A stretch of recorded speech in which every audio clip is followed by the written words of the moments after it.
बिल्कुल, cat family से आते हैं, दहाड़ते नहीं हैं, गुर्राते हैं, लेकिन रफ्तार इतनी तेज की पल झपकते यहां से वहां हो जाए। अनुराग, देश के लिए तो ही ऐतिहासिक दिन तो है ही, लेकिन खास तौर से हमारे मध्य प्रदेश के लिए गौरवशाली क्षण है, क्योंकि ये चीते देश में कहीं भी आ सकते थे, लेकिन कूनो अभयारण्य को ही इनके लिए मुफीद पाया गया।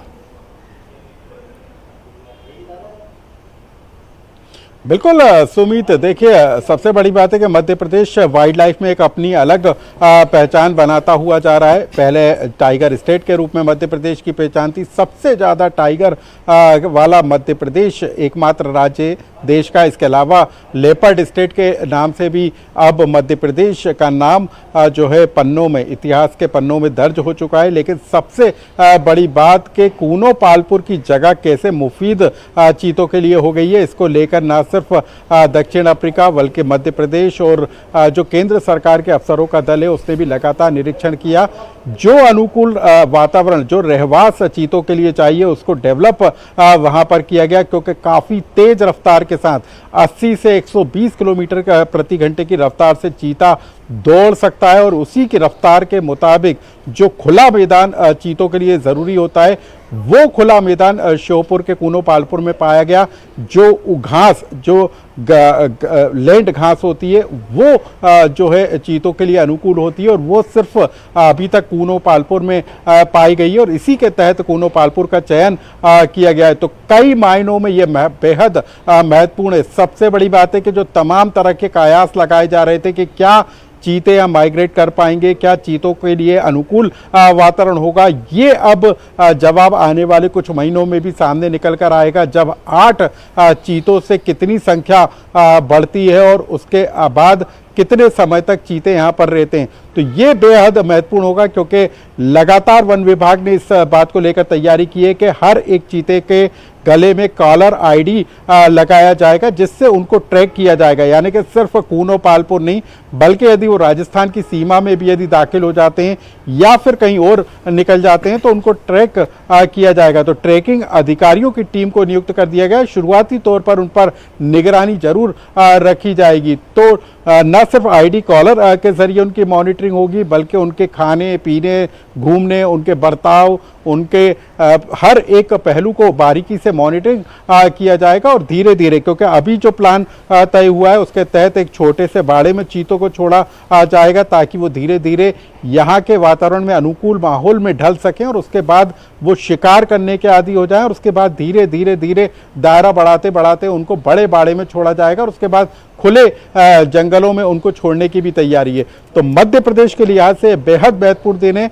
यदि कूनो पालपुर में ही सरकार का ये फार्मूला सक्सेस हो जाता है, तो मध्य प्रदेश की 2 और अन्य जगह को भी सरकार ने चिन्हित करके रखा है, जो कि चीतों को बसाने के लिए अनुकूल हो सकता है। गांधी सागर डैम है, इसके अलावा नोरादेही अभ्यारण्य तीसरी वो जगह होगी जहां पर चीतों को बसाया जाएगा। तो अब जिस प्रजाति को 1952 में विलुप्त प्रजाति घोषित कर दिया गया था, वही चीते एक बार फिर मध्य प्रदेश की धरती पर दौड़ते हुए नजर आएंगे। सुमित, निश्चित तौर पर अनुराग।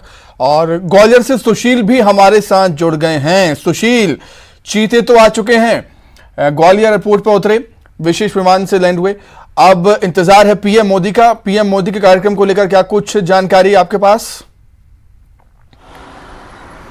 बिल्कुल, देखिए चीतों का जो विमान है वो ग्वालियर आ चुका है। एयरफोर्स स्टेशन के अंदर जो विमान पहुंचा था, उस विमान से सभी चीतों को, केजों को निकाल लिया गया है और उनका मेडिकल परीक्षण जो है अंतिम दौर में चल रहा है। अब थोड़ी देर बाद चीतों को यहाँ से कूनो पालपुर के लिए हेलीकॉप्टर के जरिए रवाना किया जाएगा। इसके बाद करीब 9:20 के आसपास पीएम नरेंद्र मोदी का ग्वालियर के एयरफोर्स स्टेशन पर आगमन होगा। नरेंद्र मोदी स्पेशल विमान से ग्वालियर के एयरफोर्स स्टेशन पर आएंगे। यहाँ पर अभी थोड़ी देर पहले ही मध्य प्रदेश के गृह मंत्री नरोत्तम मिश्रा पहुँच चुके हैं। एयरफोर्स स्टेशन के अंदर गृह मंत्री नरोत्तम मिश्रा प्रधानमंत्री नरेंद्र मोदी की आगवानी करेंगे। इस दौरान प्रधानमंत्री करीब 5 मिनट तक जनप्रतिनिधि और जो यहाँ एयरफोर्स स्टेशन पर मौजूद विशेषज्ञ रहेंगे उनसे मेल मुलाकात करेंगे, और उसके बाद लगभग 9:25 से 30 मिनट के आसपास पीएम नरेंद्र मोदी यहाँ से कूनो के लिए हेलीकॉप्टर के जरिए रवाना होंगे।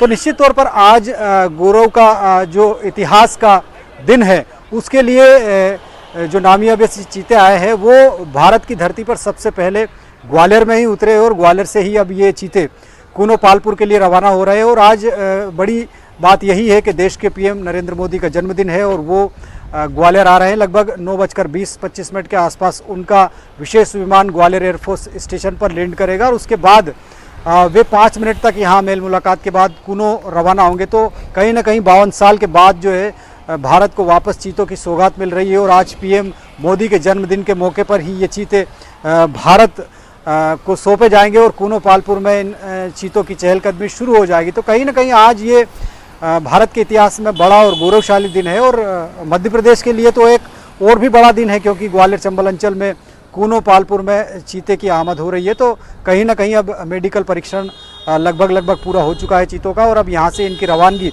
हेलीकॉप्टर के जरिए कूनो पालपुर अभ्यारण्य की जाएगी और उसके बाद 9:20 के आसपास पीएम नरेंद्र मोदी का विशेष विमान यहाँ पहुँचेगा।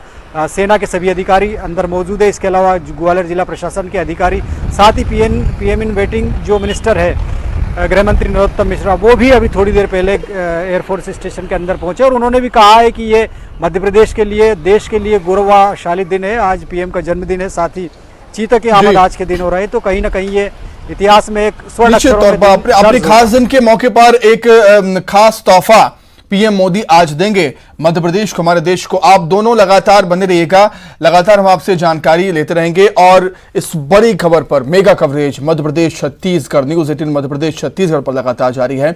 आप बने रहिए हमारे साथ। फिलहाल यहां पर रुकेंगे छोटे से ब्रेक के लिए।